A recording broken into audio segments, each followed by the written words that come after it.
doucement. Voilà, ça mitraille ici. Voilà, voilà. Là-bas, ça filme là-bas. Quelqu'un qui en met. Voilà, c'est ça. Oh, on met.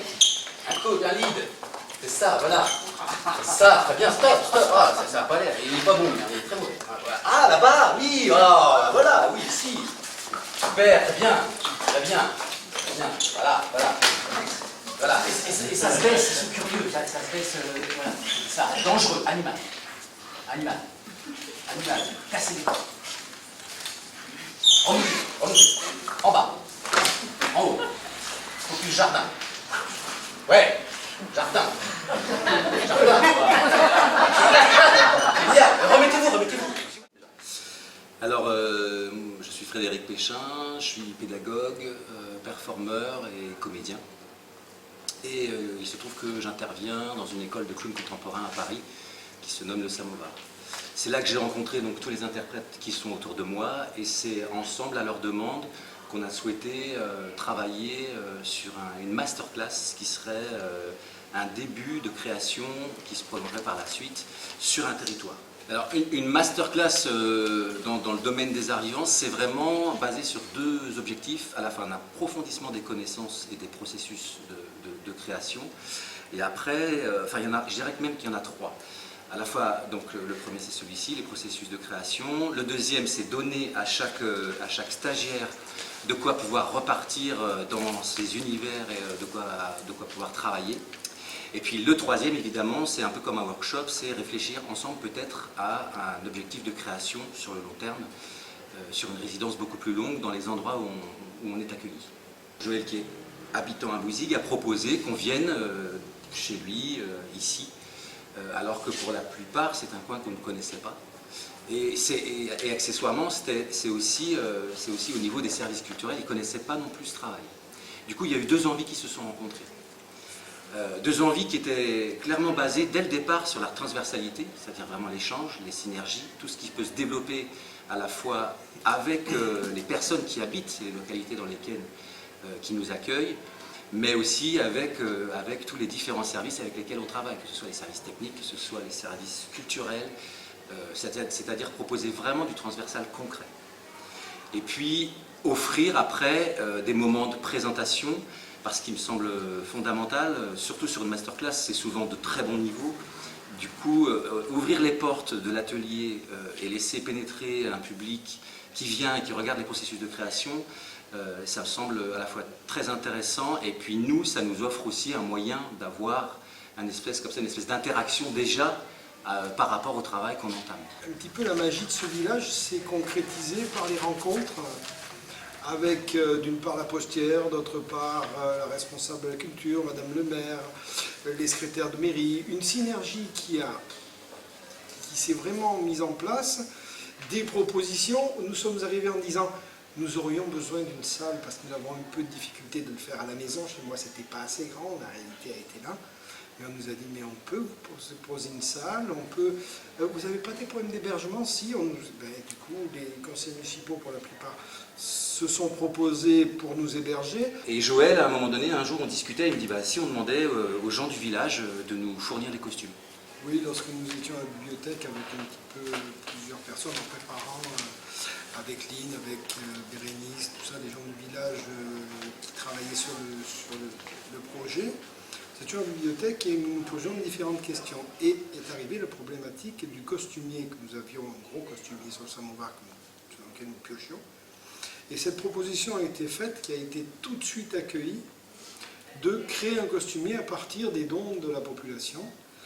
Ça a été très vite, nous étions inquiets puisque les choses ne partaient pas, la fiche n'était pas tirée, il fallait du temps, la conception s'est faite en mairie, donc c'est une certaine... On a envoyé les photos, il fallait ce travail-là qu'elles ont fait en mairie à plusieurs, sont mis à 3-4, autour de la fiche, elles ont créé la fiche et l'appel au costumier. En 15 jours, on a récupéré plus d'1 mètre cube de vêtements divers et tout.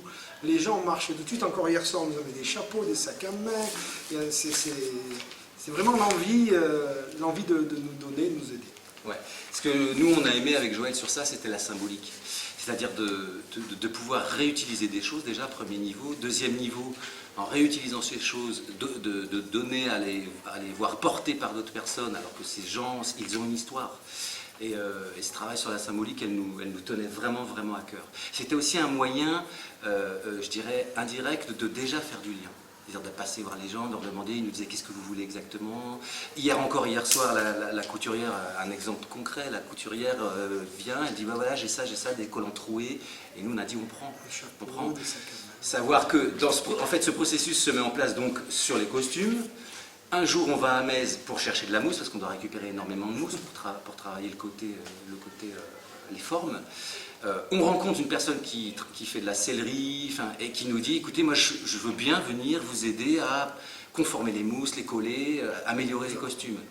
Et on lui dit, mais vous venez comme ça, gratuitement? Mais oui, bien sûr, ça m'intéresse, voilà, moi j'aime ça, j'aime ce travail. Et sans arrêt, à chaque fois, on a croisé des gens dans les différents endroits qui nous proposaient des choses. Et ça, je dois avouer que ça nous mettait du baume au cœur, parce qu'il y avait des moments où c'était sur un temps long. Je pense que même pour les comédiens, je leur en ai parlé, je crois que c'était au mois d'avril pour certains. Et donc régulièrement, faut alimenter, parce que le temps se délite, et ça peut s'essouffler. Mais là, ça a été l'inverse, c'est monter en puissance. Et je suis très heureux de constater qu'en fait, ça continue à monter en puissance. Autrement dit, la vitalité qu'il y a ici, l'énergie, ajoutée à la nôtre, elle se bonifie et elle se grandit. Voilà, les gens ont accueilli nos comédiens chez eux pour les faire dormir, les héberger, et j'aimerais qu'ils parlent justement de cette dimension de l'accueil, parce que ça rejoint ce que je viens de dire. Moi, je veux bien. Voilà. Oui, moi, je veux bien dire un petit mot, parce que dans toute cette organisation que Joël et toi avez mise en place, ce qui avait d'extraordinaire, c'est justement ce contact immédiat avec la population. À notre arrivée même, nous n'étions encore que des figures inconnues, et puis après des figures, mais encore sans aucune valeur et sans aucune existence. Et ça a été tout de suite du frontignan, des huîtres, à manger, du big-pool, de l'échange, et l'envie tout de suite de voir des gens qui nous donnaient, et tout de suite l'envie de leur donner aussi, pour le coup, l'envie de s'investir, et de, quelle que soit la difficulté du travail, parce qu'il y en a, et parce que Frédéric est exigeant et c'est très bien, mais derrière, c'est rendre à tous ces bousigots et tous ces bousigodes tout ce plaisir qu'ils nous donnent, et vraiment en nous accueillant, en étant si généreux, voilà, c'est sans limite, et c'est un grand merci. Moi, j'ai jamais vécu une expérience comme ça, où on cherche. Alors, on est accueillis par les gens, donc il y a un côté très sympathique, on échange avec eux, et surtout là, ils sont venus, donc ils nous ont accueillis comme tu l'as dit, et ils sont venus voir très vite le travail, alors que pour certains d'entre nous, en tout cas pour moi par exemple, c'était la première fois que je faisais ce genre de travail, et voilà. Et à 18h30, les cours publics, pendant 40 minutes, de présenter quelque chose, ou bien de travailler devant eux. Déjà pour nous, en tout cas pour moi, je trouve que c'est super. Moi j'avais un peu peur de ça, et en fait je trouve que c'est très motivant. Et ça justement, ça désacralise. On est juste en train de travailler, donc voilà, ça montre aussi. Et puis Fred nous coach vraiment très bien, et c'est agréable. Et ce que je trouve chouette, c'est que moi, avec les gens qui m'hébergent, le premier soir, ils ont commencé à me parler de eux, leurs expériences de théâtre, parce qu'ils faisaient des rapprochements.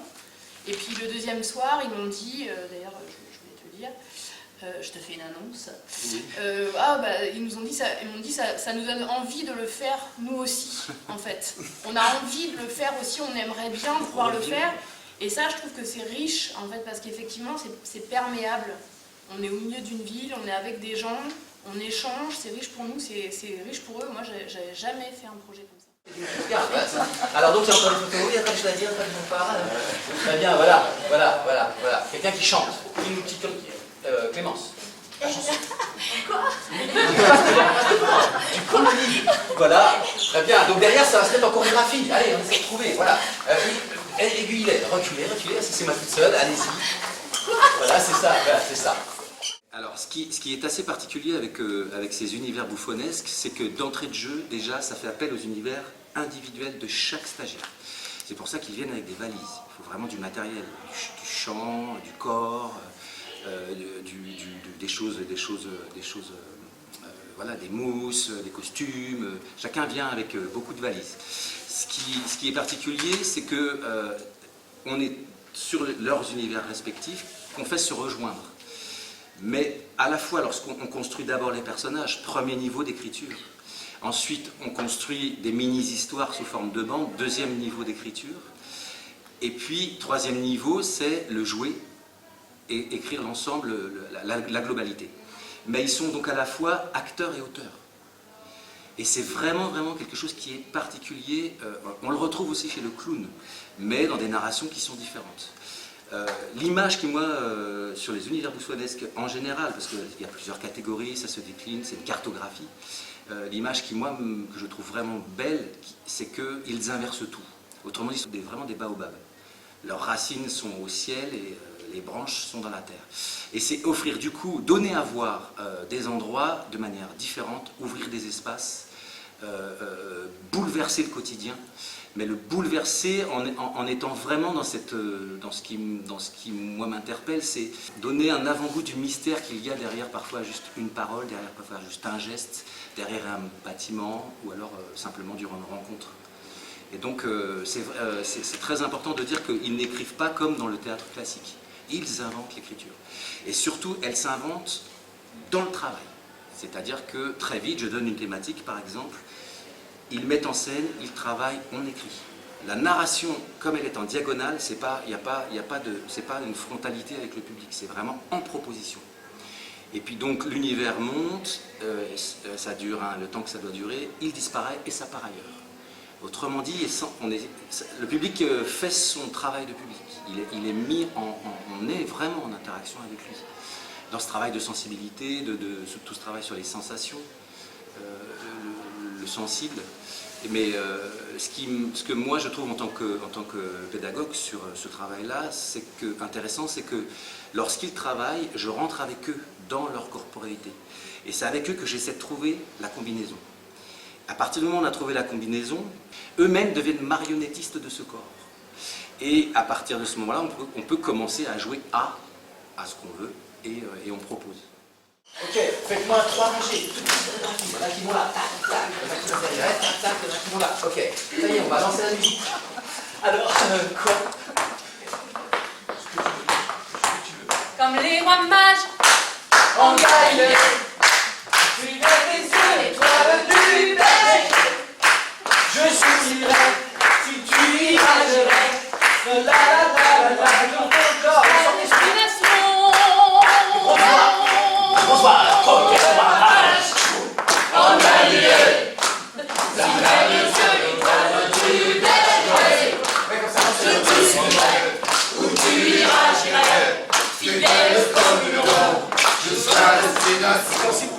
Oui, ce travail demande beaucoup d'exigences, énormément.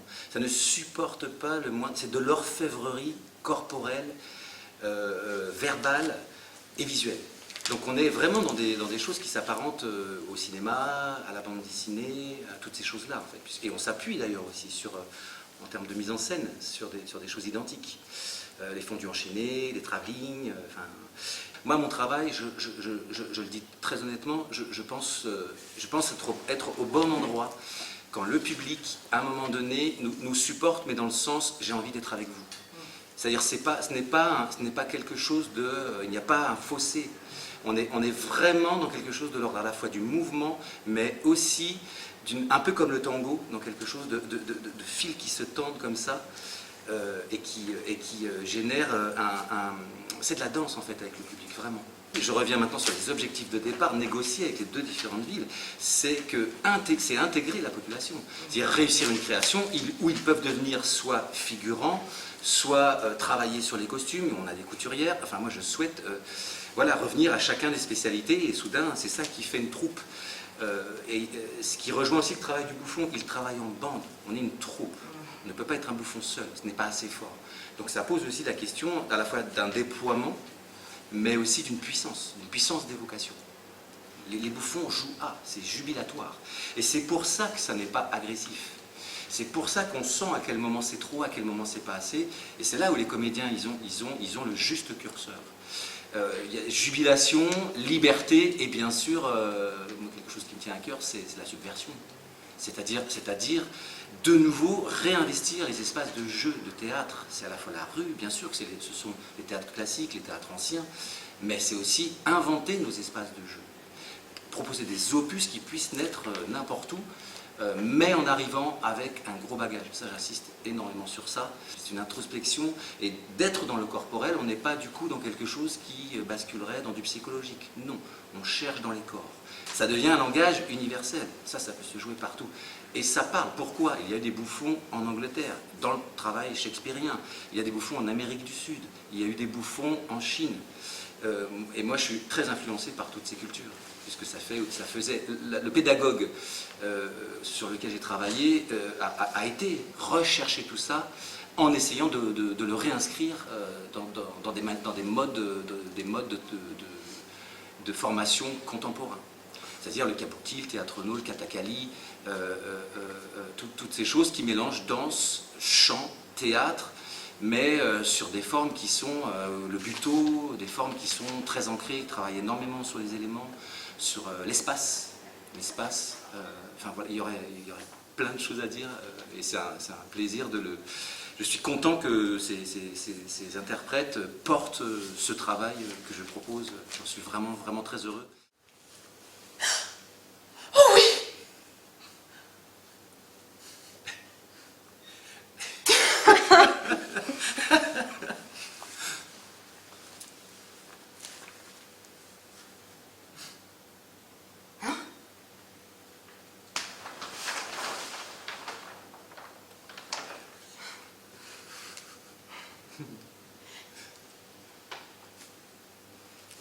Ah que merci! Quoi? Quoi? Quoi?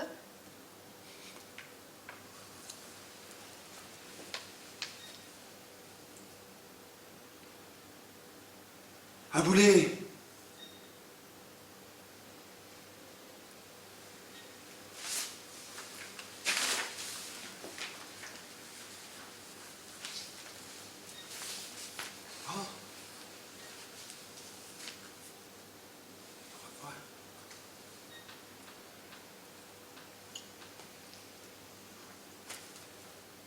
Tout est beau.